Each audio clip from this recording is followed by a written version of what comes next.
Alphabet, Twitter, Microsoft, IBM ఇలా ఎన్నో multinational companies యొక్క సీఈఓస్ ఇండియన్సే.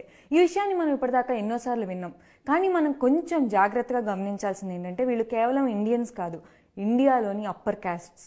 7 టాప్ మల్టీనేషనల్ కంపెనీస్ యొక్క సీఈఓస్లో 4 బ్రాహ్మిన్స్, మిగతా 3 ఇండియాలోని టాప్ ట్రేడింగ్ కమ్యూనిటీకి చెందిన వాళ్ళు.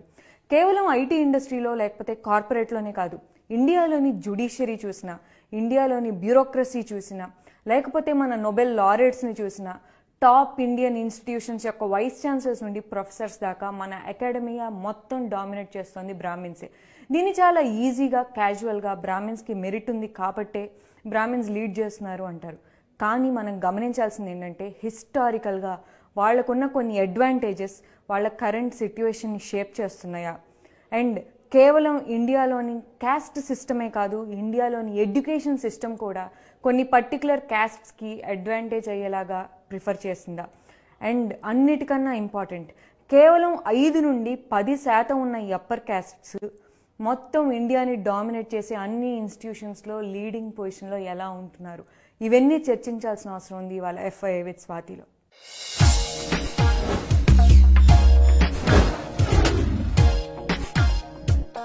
సో ఇండియా యొక్క current social structure and Indians enjoy చేస్తున్న ఈ ప్రివిలేజ్ అర్థం చేసుకోవాలంటే ఒక్కసారి ఇండియన్ హిస్టరీలోకి వెళ్ళాలి. ఇండియన్ క్యాస్ట్ సిస్టమ్ని అర్థం చేసుకోవాలి. దీనికి కొంతమంది వర్ణ సిస్టమ్ అంటారు, కొంతమంది క్యాస్ట్ సిస్టమ్ అంటారు. పేరు ఏదేమైనా కానీ ఇండియన్ సోషల్ స్ట్రక్చర్లో ఉన్న హైరార్కీ అనేది మాత్రం చాలా క్లియర్. బ్రాహ్మిన్, క్షత్రియాస్, వైశ్యాస్ ఇలా కొన్ని అప్పర్ క్యాస్ట్స్ ఎటువంటి శారీరక శ్రమ లేకుండా కేవలం వాళ్ళ మెదడు లేకపోతే వాళ్ళ తెలివితేటలకి సంబంధించిన వృత్తుల్లో ఉండేవాళ్ళు. అండ్ మిగిలిన అన్ని లోవర్ క్యాస్ట్ శారీరక శ్రమకి సంబంధించి వాళ్ళు కుండలు చేసేవాళ్ళు కానివ్వండి, లేకపోతే భవనాలు నిర్మించే వాళ్ళు కానివ్వండి, ఇటువంటి శారీరక శ్రమ చేసే వృత్తుల్లో మిగతా క్యాస్ట్ అందరూ ఉన్నారు. దీని గురించి ఇంకా ఇండియన్ సోషియాలజీలో, ఆంథ్రోపాలజీలో హిస్టరీ ఎవాల్వ్ అవుతూనే ఉంది, చాలా డిబేట్స్ జరుగుతూనే ఉన్నాయి. కానీ బ్రాడ్గా అందరు అగ్రీ చేస్తోంది ఏంటంటే మెదడుకి సంబంధించి, తెలివితేటలకు సంబంధించిన ప్రెడామినెంట్ జాబ్ ఈ అప్పర్ క్యాస్ట్ ఎస్పెషల్లీ బ్రాహ్మిన్స్ చేశారు.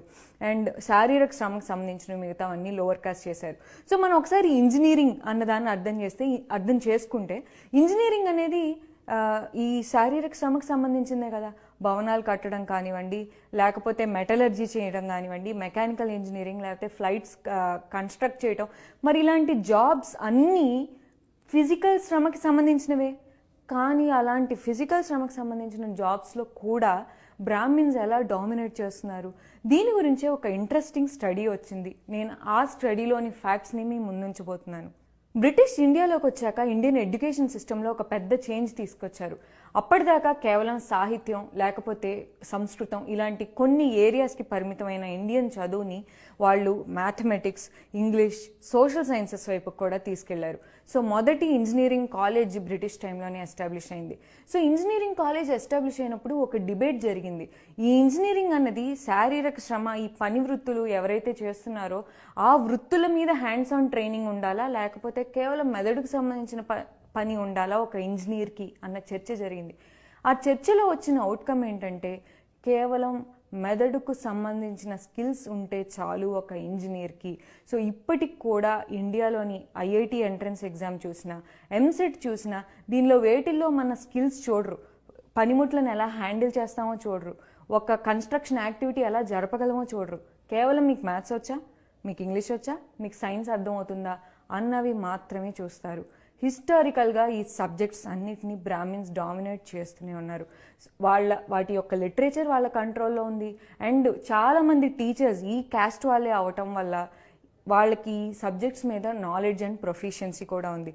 సో ఒక historical advantage and contemporary education system, ఈ 2 ప్రివిలేజెస్ ఈ పర్టికులర్ క్యాస్ట్కి ఉన్నాయి. దాంతోపాటు మనం ఇంకొక విషయం గమనించాలి. చాలా రిపోర్ట్స్ దీన్ని ఇండియాలో రిపీటెడ్గా హైలైట్ చేస్తూనే ఉన్నాయి. ఒక్కసారి IITsలో చదివే స్టూడెంట్స్ అందరినీ చూస్తే చాలామంది అప్పర్ మిడిల్ క్లాస్కి చెందిన వాళ్ళు, ఎవరైతే ప్రైవేట్ కోచింగ్లని ఎఫర్ట్ చేయగలరో ఆ ఫ్యామిలీస్కి చెందిన వాళ్ళే అని చెప్పి ఎన్నో RTI రిపోర్ట్స్ చెప్పాయి. అండ్ చాలామంది ఫ్యామిలీస్లో ఆల్రెడీ ఇంజనీర్స్ ఉన్నారు, చాలామంది ఫ్యామిలీస్లో ఆల్రెడీ IASలు ఉన్నారు, లేకపోతే ఇలాంటి ఇంజనీరింగ్ కాలేజెస్కి వెళ్ళిన వాళ్ళు ఉన్నారు అని చెప్పి కూడా ఒక RTI రిపోర్ట్ చెప్పింది. ఇప్పుడు 2 ఫ్యామిలీస్లో ఉన్న చిల్డ్రన్ ఊహించుకుందాం. ఒక ఫ్యామిలీలో ఫాదర్ ఒక వాచ్మెన్, అండ్ ఇంకో ఫ్యామిలీలో ఫాదర్ ఒక ఇంజనీర్, వీళ్ళ మదర్ కూడా వర్క్ చేస్తారు. ఇక్కడ మదర్ ఇంట్లో పిల్లల్ని చూసుకోవడానికి లేకపోతే రకరకాల ఇళ్లలో పని చేస్తారు. ఇండియాలో ఎవరు ఏ పని చేస్తారన్నది చాలా క్లోజ్గా వాళ్ళ కులంతో కూడా ఇంటర్లింక్ అయ్యి ఉంటుంది. సో ఈ రెండు ఫ్యామిలీస్ నుండి వచ్చిన చిల్డ్రన్ని మనం ఒకసారి చూస్తే వీళ్ళకి ప్రైవేట్ కోచింగ్ ఇస్తారు, వీళ్ళకి ప్రైవేట్ కోచింగ్ ఎఫర్ట్ చేయలేరు. వీళ్ళు ట్యూషన్కి వెళ్ళాలంటే వాళ్ళ మదర్ ఒక బైక్ కొనుక్కునో లేకపోతే ఒక కార్ కొనుక్కునో కొంచెం టైం పక్కన పెట్టి వెళ్ళి వాళ్ళని ట్యూషన్లో డ్రాప్ చేస్తారు. ఇక్కడ వీళ్ళు ఒక సిటీ బస్లో వెళ్లాల్సి ఉంటుంది. నెక్స్ట్ ఇక్కడ వీళ్ళు కాలేజ్కి వెళ్ళిన తర్వాత అక్కడ వాళ్ళ పీర్ గ్రూప్ అంతా ఇంగ్లీష్ మాట్లాడేవాళ్ళు, చాలా ఫ్యాన్సీ బట్టలు వేసుకునే వాళ్ళు ఉంటారు. అలాంటి ఫ్యాన్సీ బట్టలు వేసుకొని వాళ్ళు ఇంగ్లీష్ మాట్లాడని వాళ్ళు టాప్ కాలేజెస్లో చాలా తక్కువ మంది ఉంటారు. సో ఈ స్టూడెంట్కి బిగినింగ్ నుండి ప్రతిదీ డిస్క్రిమినేషన్, ఈ స్టూడెంట్కి బిగినింగ్ నుండి ప్రతిదీ అడ్వాంటేజే. ఈ ఇద్దరు స్టూడెంట్స్ని ఒక చోట పెట్టగలమా, ఇద్దరిని ఈక్వల్గా కంపేర్ చేయగలమా? చేయలేం. అందుకే ఇండియాలో రిజర్వేషన్ సిస్టమ్ని తీసుకొచ్చారు. క్యాస్ట్ బేస్డ్ రిజర్వేషన్ యొక్క ఆవిర్భావం ఇక్కడే జరిగింది. ఈ క్యాస్ట్ బేస్డ్ రిజర్వేషన్ వచ్చాయి కదా, మరి ఇప్పటికైనా లోవర్ క్యాస్ట్ ముందుకు వెళ్ళొచ్చు కదా అని చాలామంది ఈజీగా అంటారు. క్యాస్ట్ బేస్డ్ రిజర్వేషన్స్ మొదలైంది 1973లో. ఐఐటీస్లో చాలా లేటుగా మొదలైంది. 1973లో క్యాస్ట్ బేస్డ్ రిజర్వేషన్స్ మొదలైనా కూడా ఎన్నో ఎస్సీ ఎస్టీ ఓబీసీ సీట్లు ఖాళీగా ఉండటం ఎన్నో ఏళ్ల పాటు జరిగింది. ఎందుకు? 10th కూడా పాస్ అవని వాళ్ళు ఇంజనీరింగ్ కాలేజ్లో రిజర్వేషన్ ఇస్తే ఎలా తీసుకుంటారు? సో 1990s వరకు ఎస్సీ అండ్ ఎస్టీ రిజర్వేషన్స్ ఉన్నా కూడా సీట్లు భర్తీ అవ్వలేదు.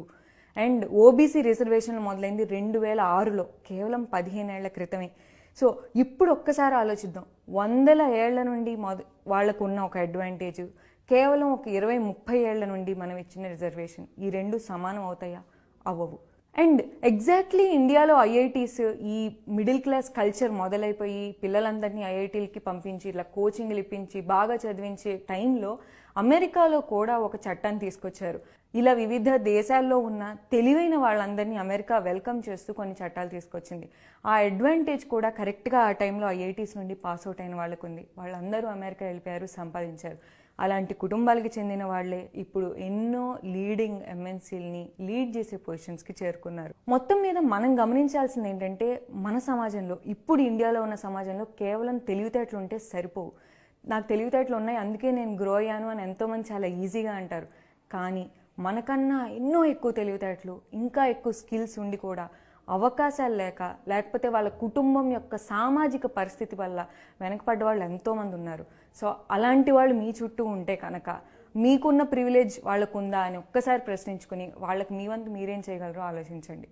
Until next time, take care.